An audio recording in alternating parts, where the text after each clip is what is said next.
이번 시간에는 위험 선호도에 따라 자산 배분 포트폴리오가 어떻게 달라질 수 있는지 실제 금융상품의 자산 배분 사례를 통해 배우겠습니다.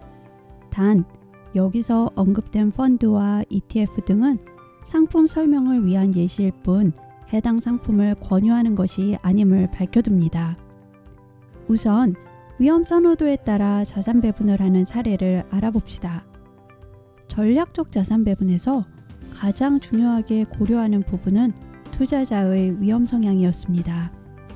지금 나오는 표는 블랙록의 타겟 배분 펀드의 2018년 12월 31일자 데이터로 투자자의 위험 성향에 따라 각각 다르게 전략적 자산 배분을 했음을 알 수 있습니다. 위험 선호도 1에서 4로 갈수록 투자자가 위험을 감수할 수 있는 정도가 높아집니다. 세부 투자 내용을 보면 투자자의 위험 성향에 따라 주식과 채권의 비중이 조정되어 있습니다. 위험을 감수할 수 있을 정도가 높을수록 주식의 비중이 커집니다.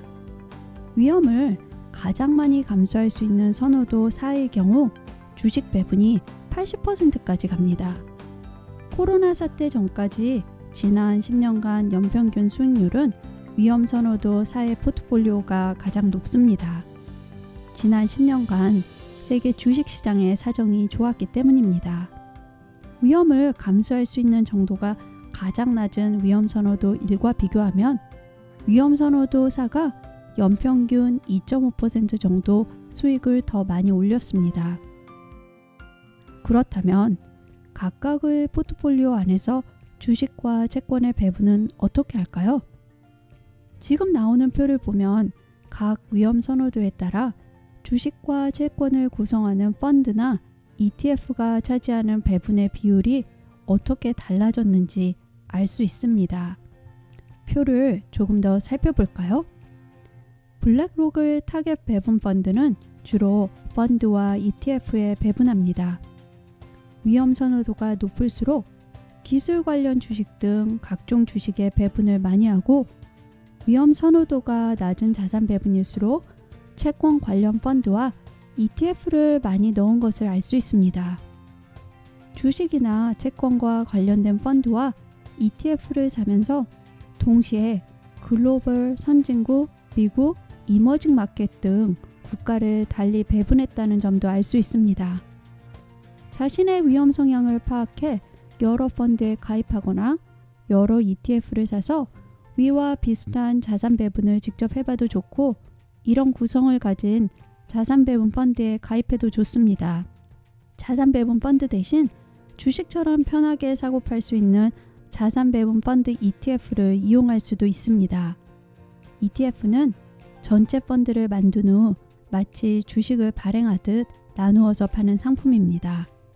그래서 자산 배분 펀드 ETF를 보유한다면 여러 가지 자산을 사서 배분한 후 보유하는 방법과 같은 효과를 낼 수 있습니다. 자산 배분 펀드 ETF는 자산 배분을 ETF로 하는 경우가 많은데 이런 포트폴리오를 EMP, ETF 매니지드 포트폴리오라고 합니다. 이러한 자산 배분 상품들의 포트폴리오를 참고해 같은 또는 비슷한 ETF를 사서 스스로 자산 배분을 할 수도 있습니다. ETF는 주식처럼 쉽게 사고 팔 수 있기 때문에 자산 배분 펀드를 직접 운용하는 데에도 아주 편리한 도구입니다. 또한 대체로 자산 배분 펀드 ETF의 수수료는 자산 배분 펀드의 수수료보다 적습니다.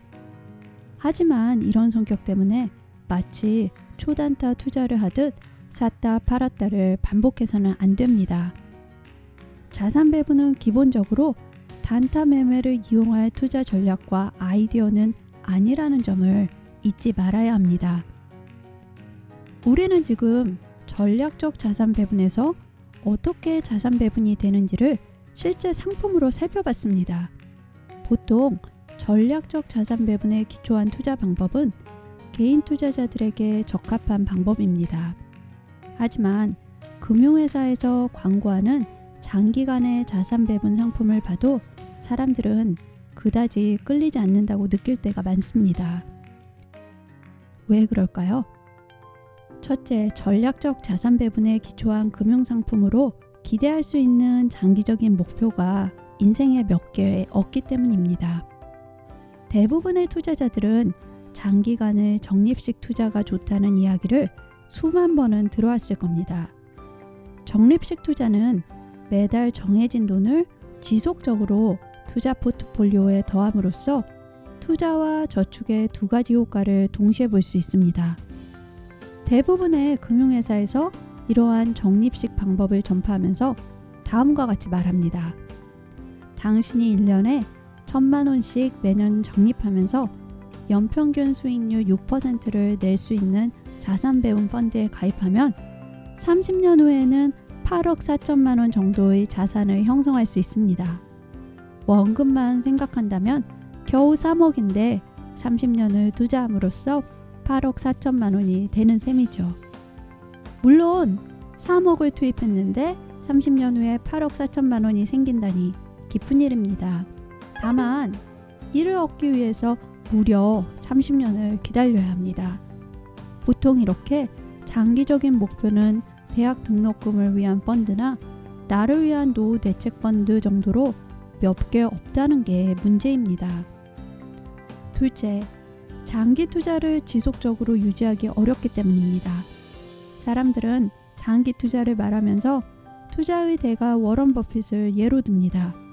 문제는 세상에 워런 버핏은 단 한 명밖에 없다는 사실입니다. 대부분 사람들은 장기 투자를 하면서 힘든 시기를 한두 번 겪게 됩니다. 예를 들어 2008년 글로벌 금융위기 같은 사건이 벌어졌을 때 공포에 떨지 않을 투자자는 별로 없습니다. 이런 상황이 왔을 때 많은 투자자들은 공포로 인해 전략적 자산 배분에서 주식의 비중을 줄이는 결과적으로 어리석은 결정을 내림으로써 많은 손실을 보기도 합니다.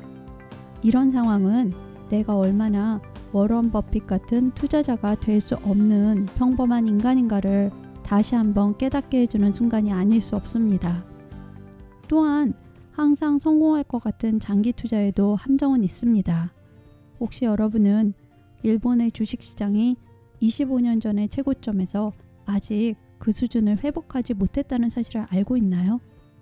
다음 니케이 지수 그래프를 한번 살펴볼게요. 일본의 주식이 25년이 넘는 시간 동안 회복하고 있지 못하는 점을 쉽게 확인할 수 있습니다. 대부분의 투자자들은 25년 이상을 참고 기다린다는 상상을 하기가 힘들죠. 또 다른 장기 투자의 함정은 한번 큰 손실이 온 다음에는 이를 극복하기 위해 훨씬 더 많은 수익을 내야 한다는 점입니다. 예를 들어 1,000만 원을 투자했는데 50%의 손실이 나서 500만 원이 되었습니다. 그대로 500만 원을 투자해서 1,000만 원의 원금으로 돌아가려면 100%의 수익을 내야 합니다. 지금 보여드리는 표는 손실이 났을 때 원금을 회복하기 위해 다음에 얼마만큼의 수익을 내야 하는지를 보여줍니다. 5% 손실일 때는 5.3%이지만 20%일 때는 25%, 50%일 때는 100%로 손실이 커질수록 다음에 내야 하는 수익률은 더욱 커집니다.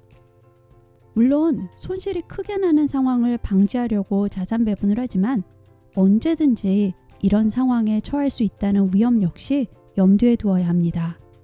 이는 장기 투자를 위한 상품을 소개하거나 이를 옹호하는 투자 전문가들이 자주 짚어주지 않는 이야기일지도 모르지만 항상 존재하는 위험입니다.